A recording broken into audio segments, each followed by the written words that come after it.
The world is watching very carefully what's happening in Poland. On the one hand, the country has mounted a spectacular effort to welcome Ukrainian war refugees. If I have to once again describe that, I would say one of the greatest moments in the history of Poland. But at the same time, there is an authoritarian right-wing government looking for scapegoats.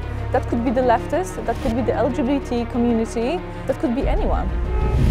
What is at stake for Poland in the Ukraine war? In the back of everyone's mind that Poland could be next. We're here to find out if this country can find its way back to democracy and the rule of law.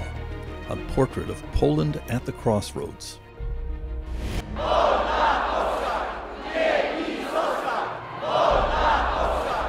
On the first weekend in June, hundreds of thousands of Poles took to the streets of Warsaw to express their opposition to the right-wing government here that is passing anti-abortion and anti-gay laws, that is fighting Europe over perceived anti-democratic judicial and political reforms. Attending were opposition figures like former President Lech Wałęsa and the present opposition leader Donald Tusk. Ma taką władzę. Przecież nie ma żadnego powodu, żeby najlepsi ludzie na świecie mieli najgorszą władzę na świecie. Hovering in the background is the war in neighboring Ukraine, and with a national election coming up, the government might be discovering that it's dealing with a Poland that is very different from the country it was in February 2022. In recent years, the Polish government seemed to be moving in a right-wing authoritarian direction, more anti-immigrant, anti-Europe. Then came Russia's February invasion of neighboring Ukraine, and everything changed dramatically.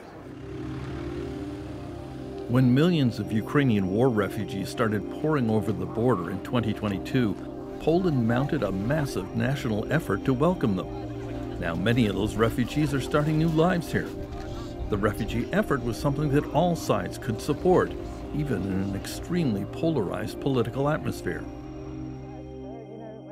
Anna Gromada is a sociologist at the Polish Academy of Science. Such a high number of Polish people had the refugees at their private homes. Usually, in the huge majority, these were total strangers. Like, for example, I invited people whom I met 5 minutes earlier on Facebook. I don't tend to invite strangers met on Facebook to come live with me the first hour of meeting them. But this was like extraordinary phenomenon. Like everybody felt we want to do something. At Poland's Foreign Affairs Ministry, Łukasz Jazina is the designated spokesman for the right-wing Law and Justice government. I'm shocked by this myself because I am Polish and I know very well Ukrainians. And I'm a historian, what means I'm not an optimist in my life. And I wasn't sure at the end of the February, after this moral decision, moral imperative we did, that it would work. But it works. That remarkably generous attitude towards Ukrainian refugees is in marked contrast to Poland's record during the last major European refugee crisis in 2015, when it was Syrian war refugees trying to enter. Poland's government refused to accept even the small share of refugees requested by the European Union. Former Polish Foreign Minister Radosław Sikorski speaks for the Liberal opposition Civic Platform. Well, first of all, remember that the Ukrainians are 95% women and children. So they are clearly refugees from the war. Whereas previous waves were mostly young men and mixed political refugees and economic migrants. And remember also that we were the same country with Ukraine for 400 years. So there is a natural affinity and a natural hospitality, greater hospitality towards Ukrainians. Another issue the left and right-wing Polish parties agree on is the massive national effort to support neighboring Ukraine in its war with Russia. While the United States has provided most of the weapons for the fight, almost all of that has transited through Poland, most through the well-fortified U.S. military base in Arsenault. Every bullet from the United States, every plane, every arm, every Mauser, everything was sent to Ukraine was sent through the Polish territory, which makes us the biggest enemy of Russia.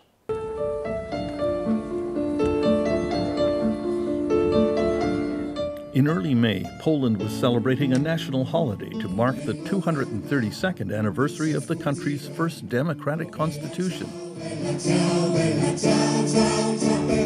In a Krakow town square, there was a concert featuring old patriotic songs. The crowd struck up the old anti-fascist anthem from Italy, Bella Ciao. Poles were once again being called to resist fascism, this time in the form of Russia's attack on neighboring Ukraine. Polish-American journalist Adam Reichardt now works in Krakow. In the back of everyone's mind that Poland could be next.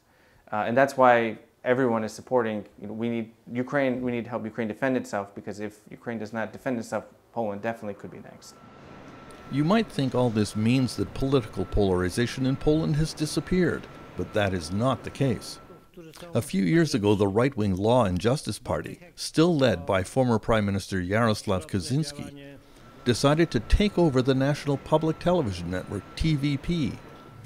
The network's reputation was similar to BBC or CBC. Now it has become a ferocious promoter of the right-wing politics of the government and a hunter of scapegoats. That could be the leftists, that could be the LGBT community, that could be anyone.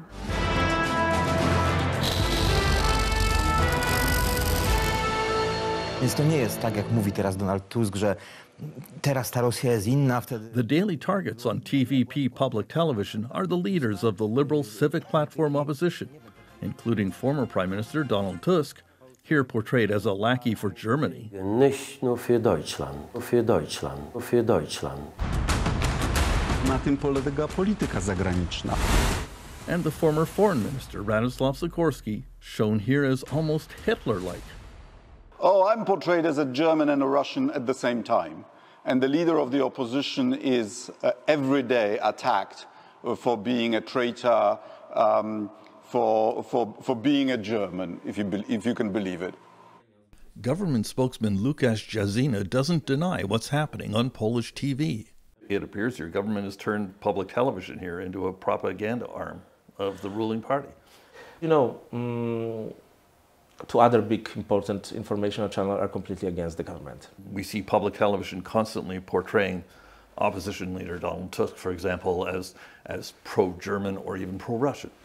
Let's say Polish information TV and channels are victims of the severe political fights which is destroying our society since 20 years.